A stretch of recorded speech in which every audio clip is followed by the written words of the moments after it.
એક વાત કહું તમને, જ્યારે તમારા જોડે કામ હોય છે ને ત્યારે તમે કોઈ ઓવરથિંક કાં તો પછી તમારો જે ગોલ હોય એના પર ફોકસ કરો છો ને ત્યારે તમે કોઈ બીજો થોટ્સ ના આવે.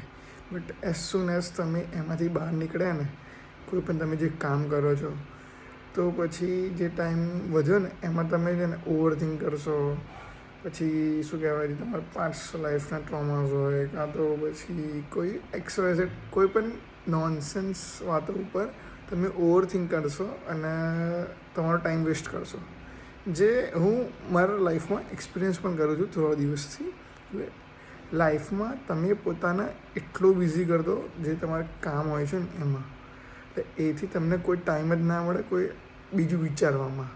કદાચ ફોર એક્ઝામ્પલ તમે વિચારો પણ છો, એ બધું પણ થાય. સિમ્પલી 2-3 સ્ટેપ્સ કરવાના લાઈફમાં. ફર્સ્ટ ઓફ ઓલ તમે જે જગ્યાએ તમારા થોટ્સ જતા હોય એને પાછો લાવવાનું. I don't want to think about this, મારે એના વિશે વિચારવું નથી એમ.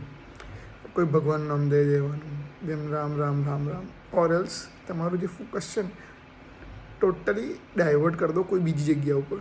જેમ કોઈ બુક વાંચી લેવી, કાં તો કોઈ ફ્રેન્ડને કોલ કરી લેવો, કાં તો જે થોટ્સ આવે છે એ પેજ ઉપર લખી દેવું. એટલે એવી ઘણા બધા તમે એના શું કહેવાય સોલ્યુશન્સ તમે કરી શકશો.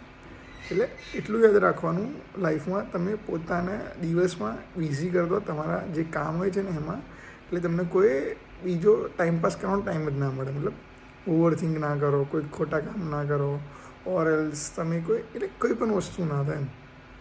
વેસ્ટ ના થાય ટૂંકમાં time. Life is short, you have to use it 100%. That's why. જય શ્રી કૃષ્ણ બધાને. મળીશું હવે કોઈ નવા ટોપિક સાથે. બાય.